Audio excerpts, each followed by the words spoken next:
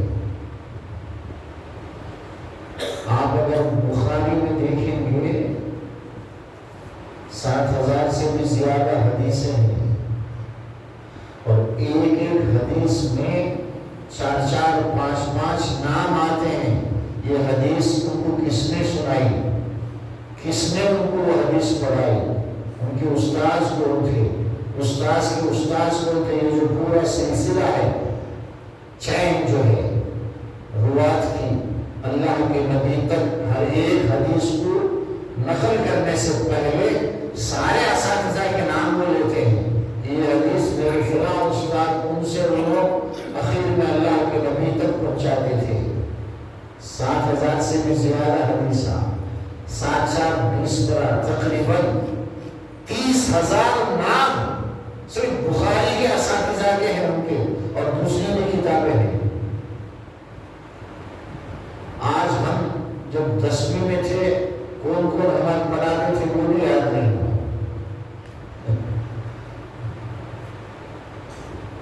ایسی محنتوں کے بعد یہ علم ہم تک پہنچا ہے.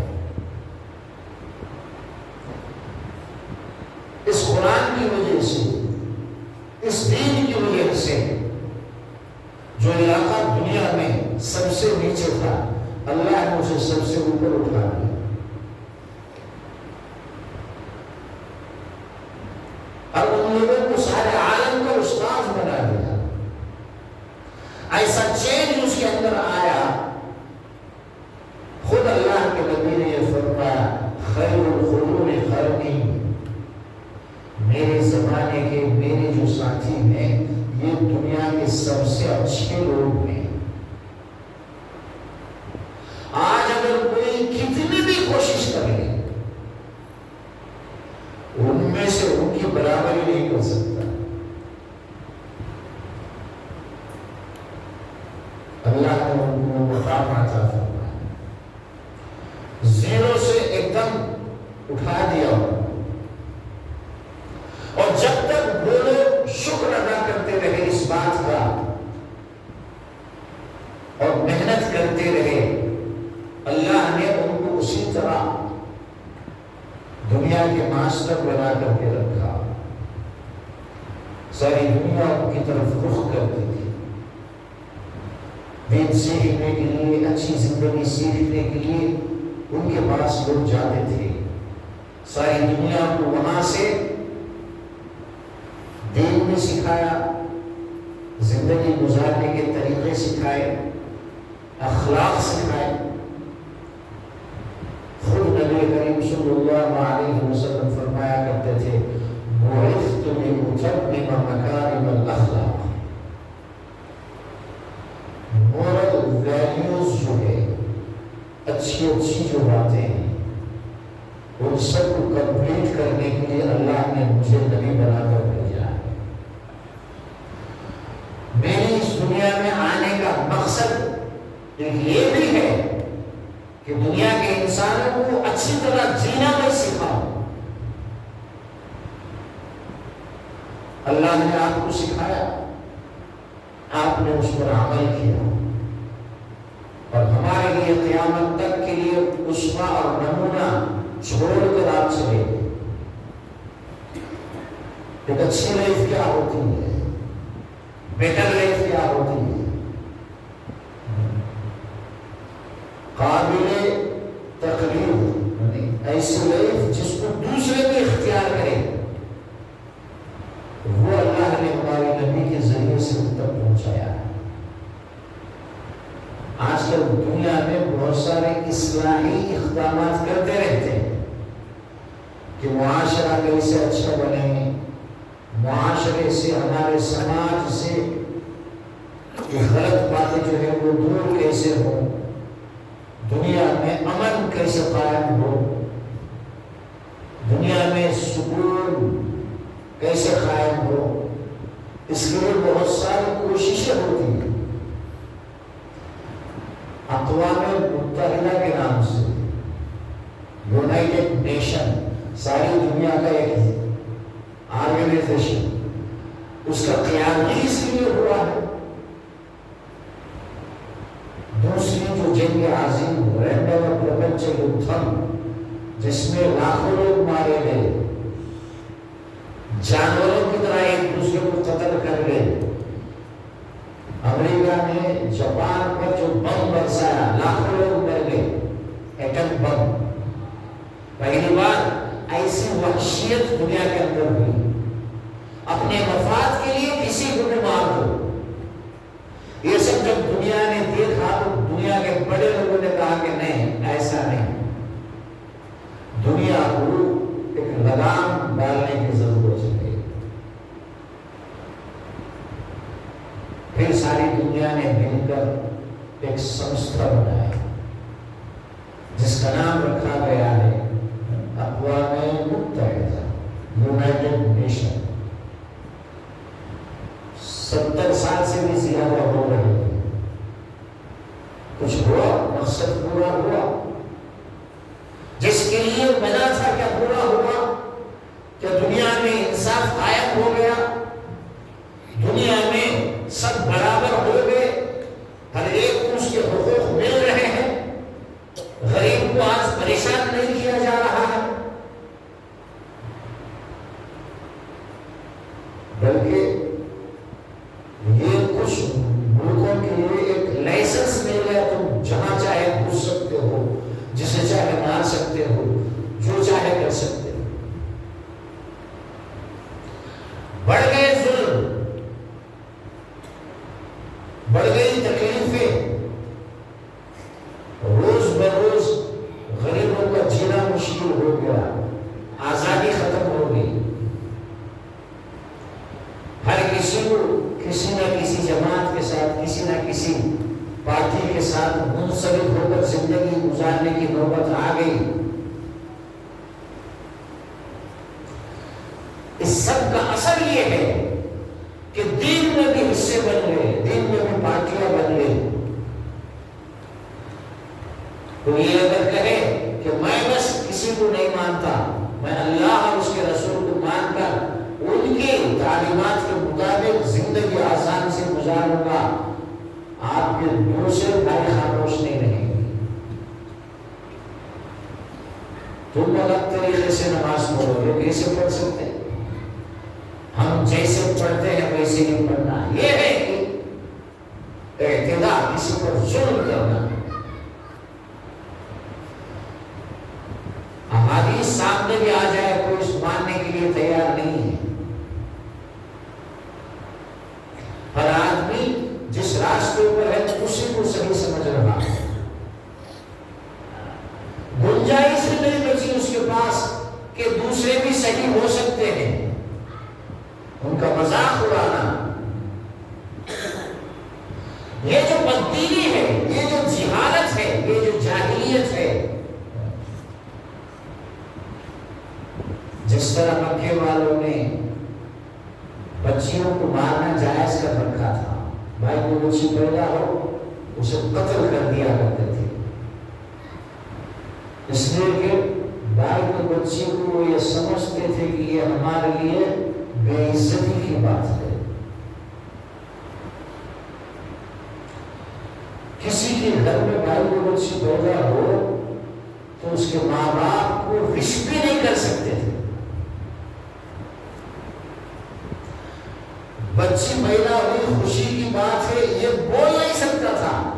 جس کے گھر میں بھائی کی بچی پیدا ہوتی وہ گھر والے تھوڑی دیر، تھوڑے کچھ دنوں کے لیے چھپ جاتے تھے، لوگوں کے سامنے نہیں آتے تھے۔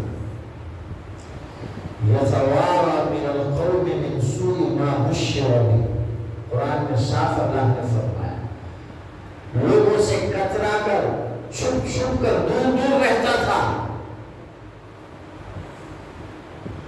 کہ اب اسے لوگ دیکھیں گے تو اس کا مذاق بڑھائیں گے۔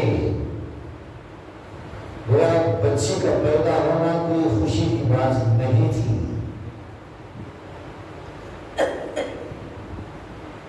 اللہ کے نبی نے اس کو اس طرح چینج کیا، بچیوں سے محبت کی، یہ سکھایا اس قوم کو کہ بیٹی اور بیٹا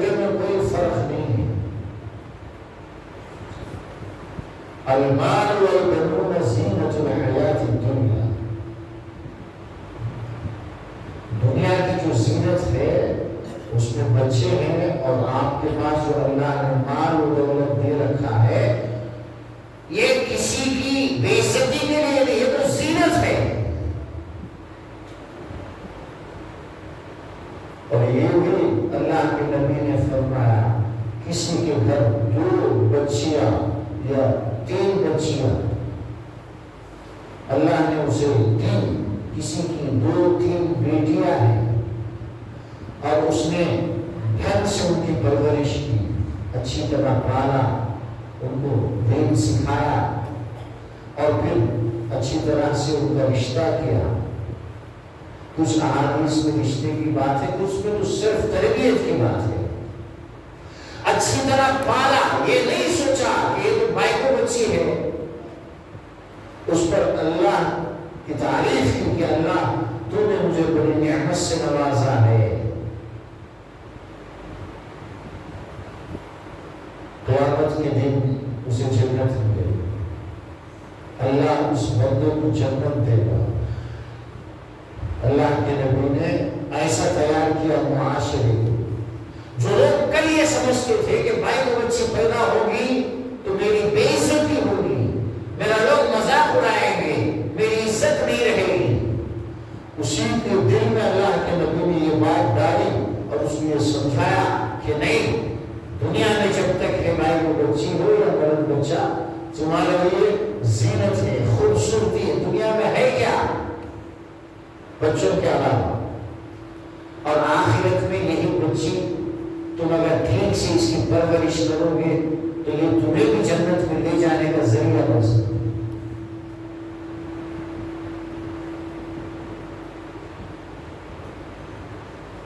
اللہ نے آپ کو 4 بیٹیاں سے محبت، چاروں سے آپ بڑی محبت کرتے تھے۔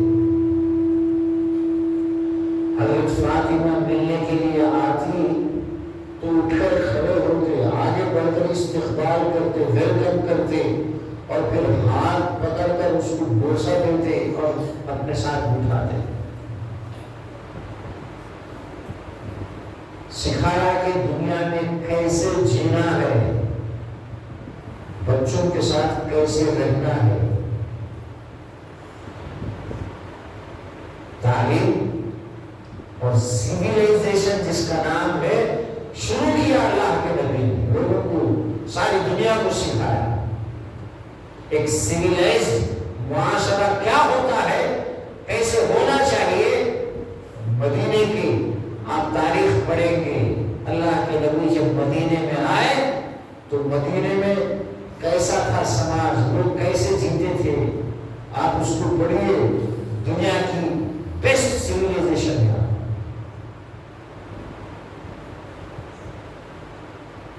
یہ سب اللہ کے نبی نے سکھایا، اور صحابہ نے اس کو اچھی طرح سیکھا، اس پر عمل کیا اور اپنا سب کچھ اس پر قربان کر دیا۔ اسی کے لیے جیے، اسی کے لیے انہوں نے سفر کیا، اپنا سارا انرجی جو ہے، سارے سورس اسی طریقے کو دوسروں تک پہنچانے میں لگا دیا صحابہ نے، اس لیے کہ جس اللہ نے ان کو زیرو سے اٹھا کر کے اتنا اوپر لے گیا کہ اب وہ دنیا کے استاذ بن گئے، تو اس کا شکر ادا کرنا بھی ضروری ہے۔ اور شکر جو ہے اس کے 3 رکن ہیں، 3 چیزوں سے مل کر شکر پورا ہوتا ہے۔ کسی کو کوئی آپ کا ہیلپ کرتا ہے تو اسے کہتے ہیں تھینک یو، انگلش میں دھنیہ واد، تیلگو میں بولتے ہیں، اور شکرن عربی کا لفظ ہے، اسی کو شکریہ ادا کرنا۔ لیکن اس میں تھوڑا سا تفصیل ہے، ہمارے دینی بھاشے کے اندر شکر کسے کہتے ہیں؟ لئن شکرتم لأزیدنکم، اللہ نے فرمایا اگر تم شکر ادا کرو گے تو اور زیادہ دوں گا۔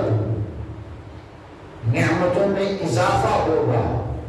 جو بندہ اللہ کا شکر ادا کرتا ہے اسے اللہ اور نوازتا ہے. وَلَئِن كَفَرْتُمْ، اور اگر کوئی اللہ کا شکر ادا نہ کرے، اب شکر ادا نہیں کرے گا اس کا مطلب ہے کہ وہ کفر کرے گا. کفر کا مطلب نعمتوں کا انکار کرنا. اصل میں کفران نعمت، کسی کا احسان نہ ماننا. کیا کرو گیا ہو گیا ہوگا، اسے کفر کہتے ہیں. یہ شکر کا اپوزٹ ہے. شکر تو واجبات میں سے ہے. سب سے پہلے تو اللہ کا شکر یہ ہے کہ اس نے ہمیں زندگی دی، ہیلتھ سے نوازا اور ہماری ہر ضرورت کو پوری کر رہا ہے.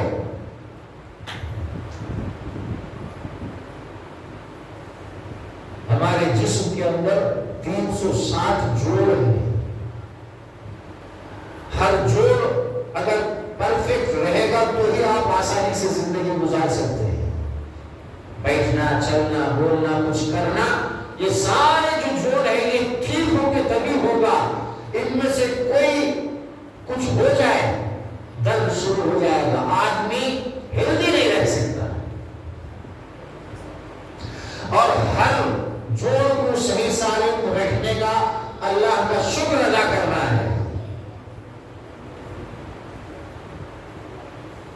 پھر اللہ کے نبی نے سکھایا ایک بار الحمدللہ کہو گے ایک جوڑ کی طرف سے کفارہ ہو جائے گا. ایک بار سبحان اللہ، ایک بار لا الہ الا اللہ، یہ سارے ان جوڑوں کی ہم شکر ادا کرتے ہیں اللہ کو یاد کر کے. اور پھر یہ بھی اللہ کے نبی نے فرمایا صبح کی نماز کے بعد سورج نکلنے تک بیٹھ کر جب وقت ہو جائے نماز کا 15-20 منٹ کا جو مقرور وقت ہے وہ نکل جائے، 2 رکعت نماز پڑھ لو، 2 رکعت 4 کی نماز، تو ان سارے جوڑوں کی طرف سے کفارہ ہو جائے گا، شکر ادا ہو جائے گا اس دن کا. اللہ کے نبی نے سکھایا. اللہ نے اتنا ہمیں نوازا ہے، ہم ہر سانس میں اللہ کے محتاج ہیں کہ ہماری سانس اچھی طرح ہم لیتے رہے، اسے آکسیجن ملتا رہے. یہ اللہ کا احسان ہے. اب اس کا احسان چکانا، شکر ادا کرنا یہ بہت ضروری ہے. کیوں دیا اللہ نے؟ تاکہ ہم اس کا اعتراف کریں، اس کو مانیں. تو شکر جو ہے 3 چیزوں سے پورا ہوتا ہے. سب سے پہلا بولنا، شکر ادا کرنا. اسی لیے جزاک اللہ، کوئی ہمیں کوئی فیور کرتا ہے، کوئی ہماری ہیلپ کرتا ہے تو ہم کیا کہتے ہیں؟ جزاک اللہ. کبھی کبھی کہتے ہیں شکرن جزاک اللہ، تیرا شکریہ، تیرا تھینک یو. اور اللہ سے اس کے لیے ہم دعا کرتے ہیں کہ اے اللہ بہترین بدلہ اس کو عطا فرما. میں تو کچھ دے نہیں سکتا، اس بندے نے جو میرے ساتھ کیا ہے تو اسے اچھا بدلہ دے. تو زبان سے بولنا. وَأَمَّا بِنِعْمَةِ رَبِّكَ فَحَدِّثْ، سورہ والضحیٰ کی آخری آیت. اے نبی، اللہ نے جو نعمت آپ کو دی ہے اس کا اعتراف کرو، اسے زبانی بولو، بیان کرو. کسی کو اللہ نے کچھ دیا ہے اس کو وہ بیان کر سکتا ہے، لوگوں کو بتا سکتا ہے. پہلی چیز اپنی زبان سے بولنا. اس لیے دیکھیے اللہ کے نبی نے ہر موقع پر ہمیں دعا سکھائی. اس دعا میں یہی ہے، پیاس لگ رہی ہے، ہم نے پانی پی لیا، الحمدللہ، شکر ادا ہو گیا. کھانا بھوک ہے، کھانا کھا لیا، الحمدللہ الذی اطعمنا، دعا پڑھتے ہیں سکھایا. تمام تعریف اس اللہ کے لیے جس نے مجھے کھلایا. اس لیے کہ سب کچھ اللہ کر رہا ہے. تو شکر میں سب سے پہلی چیز یہ ہے کہ آدمی اپنی زبان سے کچھ کہے، کچھ بولے. ہم جو کچھ اللہ کو یاد کرنے کے کرتے ہیں، نماز پڑھتے ہیں، قرآن پڑھتے ہیں، ذکر کرتے ہیں، استغفار کرتے ہیں، یہ سب ہمارا زبانی شکر ہے. ہم اپنی زبان سے ادا کرتے ہیں. اور دوسرا جو ہے شکر میں جو 3 چیزیں ہیں، پہلا تو زبان سے بولنا، دوسرا دل سے اعتراف کرنا، یہ بہت بڑی چیز ہے. جو کچھ مجھے مل رہا ہے اس کے بارے میں یہ یقین کرنا، یہ ماننا کہ یہ سب کچھ اللہ کی طرف سے مجھے مل رہا ہے. میرا خیال ہے سب اللہ کا فضل ہے. کوئی آپ کی تعریف کرنے لگے، آپ نے بڑا اچھا کیا، کیا بولنا ہے فوراً؟ ارے میں کیا، وہ تو اللہ. اور یہ بات دل سے مان کر وہ بولے، ادا کرے. نافرمانوں کو یہ نہیں، وہ تو یہ سمجھتے ہیں یہ میری قابلیت ہے، یہ میری صلاحیت ہے. ان قارون کان من قوم موسیٰ فبغى علیہ. موسیٰ علیہ السلام کے زمانے میں ایک بہت بڑا تاجر تھا، قارون اس کا نام تھا. اس کا جو مال جہاں رکھا ہے، بڑے بڑے گوڈاؤن، ان کے جو تالے تھے، ان تالوں کو کھولنے کی جو چابیاں وہ بھی کئی لوگ مل کر کے اٹھا سکتے تھے، طاقت والا چاہیے تھے. لَتَرْمُوهُ بِالْعُصْبَةِ أُولِي الْقُوَّةِ. بڑے بڑے پہلوان بھی اس کو اٹھانے میں قاصر تھے، ایک دو نہیں، کئی لوگ مل کر کے تالے اٹھا، چابی خالی کیلی اٹھانے اور کیا ہونا. فخرج على قومه في زینته. کوئی ایسا دن تھا جس دن سب لوگ نکلتے ہیں، یہ شروع سے رہا ہے شو کرنا، کوئی خاص دن بن سور کر کے نکلنا. یہ جاہلی، یہ جو جہالت ہے یہ ہمیشہ رہی ہے. فلانے دن سب تیار ہوگا. اسلام میں صرف نماز کی تیاری ہے. آپ عید کے لیے خوب اچھے کپڑے پہنو، عید کے لیے آؤ. باقی جہاں بھی جاتے ہیں نا سب غلط ہے، اس کا کوئی یہ نہیں. شو کرنا، ایسے سب کو بھاگنا. کوئی عید کا دن تھا، کوئی ایسا ہی دن تھا، پورے لاؤ لشکر کے ساتھ نکلا.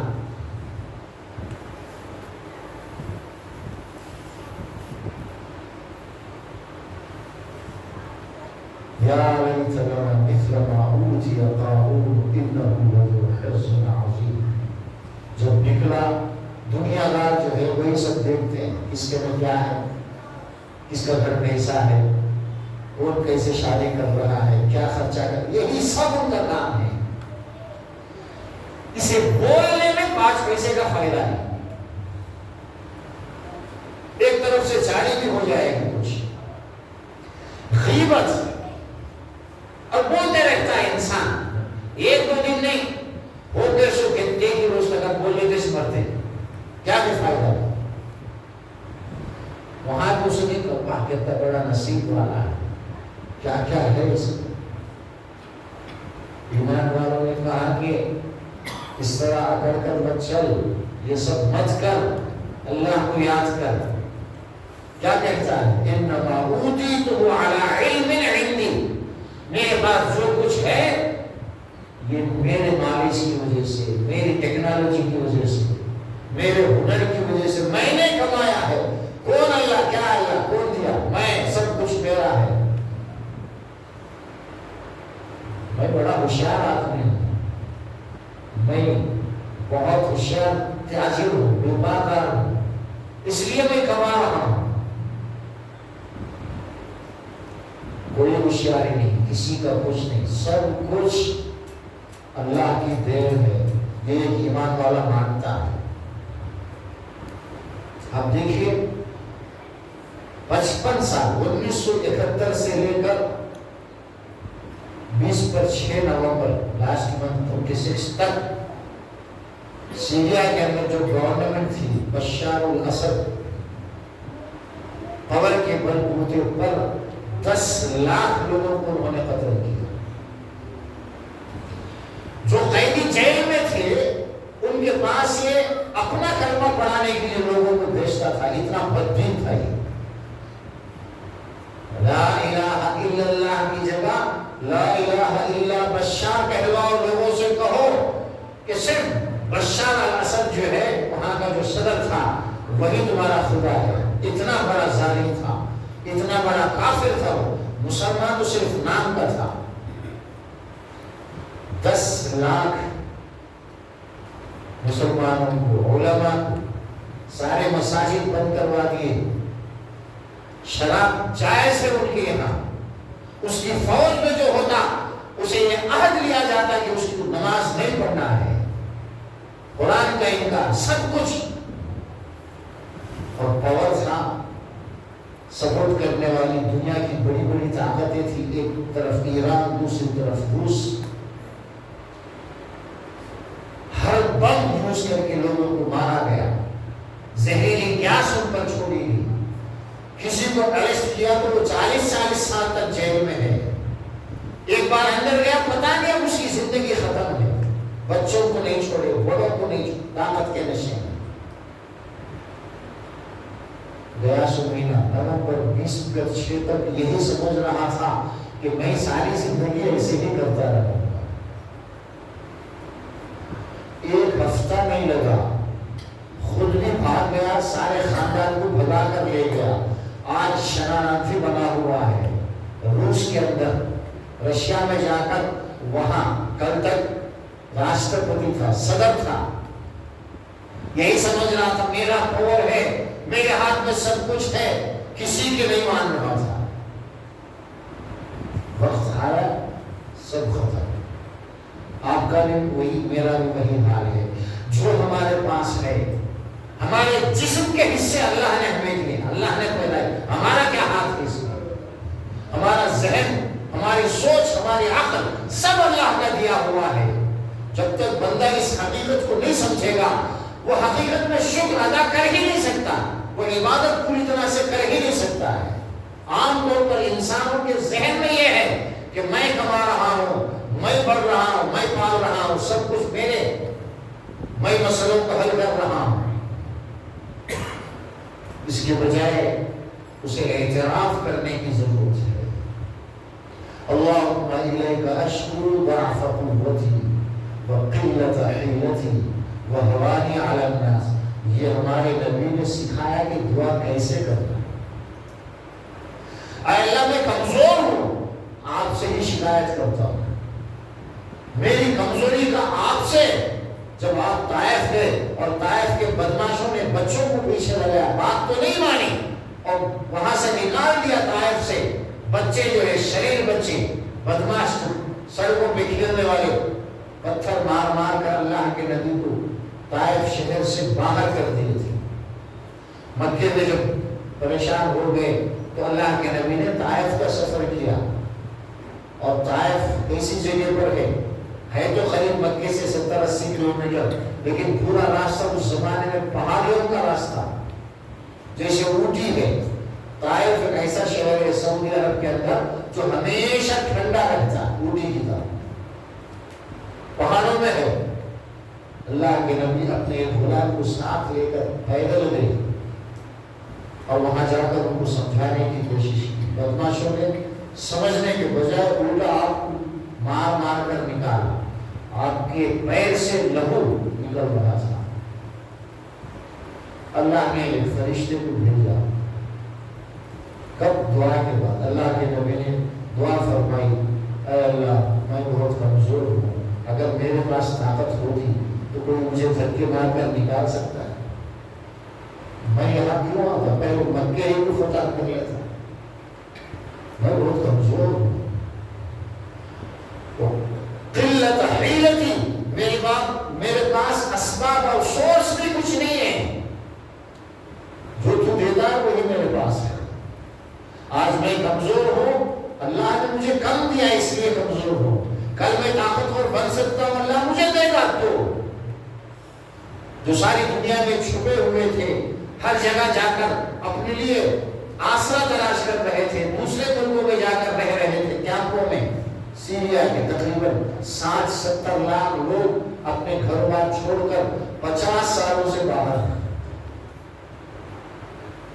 کمزور آج شاہانہ داخل، جدھر سے آپ دیکھو سب آ رہے ہیں اپنے اپنے گھروں۔ آج اللہ نے طاقت دی، اس وقت جو کمزور تھے اللہ نے ان کو اس پوزیشن میں رکھا، اس پوزیشن میں بھی ان کی حفاظت کی، اور آج قوت دیا۔ اللہ کے نبی کو ابو بکر کے ساتھ اور ایک غلام کے ساتھ 3 آدمی چھپ کر کے مکے سے جانا پڑا، جسے ہم ہجرت کہتے ہیں۔ مکے سے مدینہ گئے، جا رہے تھے، پیچھے تلاش کرنے کے لیے نکلے۔ مکے والے انعام بھی لگایا، جو کوئی زندہ یا مردہ ان کو پکڑ کر لائے گا اسے 100 اونٹ دیں گے۔ اور اس اونٹ کی خواہش میں کچھ لوگوں نے تلاش بھی کیا، اور ایک آدمی تو اللہ کے نبی تک پہنچے بھی، ان کا نام ہے سراقہ۔ گھوڑے پر تھے، ریتیلی زمین تھی، نظر آ گئے ابو بکر، حضرت ابو بکر رضی اللہ کے نبی اور ایک اور غلام تھے۔ یہ تیزی سے گھوڑا بھگانے کی کوشش کیا، گھوڑے نے اس کو گرا دیا، پھر یہ اٹھتا ہے، پھر گرا دیتا، 3 مرتبہ جب یہ گرا، اسے سمجھ میں آ گیا کہ ان کو میں پکڑ نہیں سکتا ہوں، یہ اللہ کے خاص بندے ہیں، اگر میں زیادہ کوشش کروں گا ہلاک ہو جاؤں۔ دور سے پکارا کہ مجھے آپ امان دیجیے، یعنی کل کو اگر آپ مکہ فتح کر لیں، آپ شاہانہ داخل ہو، آپ کے اندر میں سارا علاقہ آ جائے، تو آپ چونکہ میں نے آج آپ کا پیچھا کیا ہے اس لیے آپ مجھے سزا نہیں دیں گے، مجھے معافی دیجیے۔ اللہ کے نبی نے معافی دی اور یہ بھی فرمایا کہ کسرا اس وقت کا جو بادشاہ ایران کا تھا، کسرا، قیصر و کسرا، رومن امپائر، کسرا کے کنگن تمہارے ہاتھ میں آ جائیں گے، بشارت دی اللہ کے نبی نے۔ اللہ کے نبی کا یقین اللہ کی ذات پر کتنا ہے آپ دیکھیے۔ اپنے گھر کے اندر صرف نہیں ہے، پریشانی ہے، لوگ کوشش میں ہیں کہ کسی طرح مار دیں، چھوڑ کر آپ جا رہے ہیں، مکہ چھوڑ کر جا رہے ہیں، کیوں؟ صرف نہیں، اور یقین کیا ہے کہ ایک دن مجھے یا میری امت کو اللہ تبارک و تعالی ساری دنیا پر غلبہ دے گا، اور اس کو وہ بشارت دے رہے ہیں۔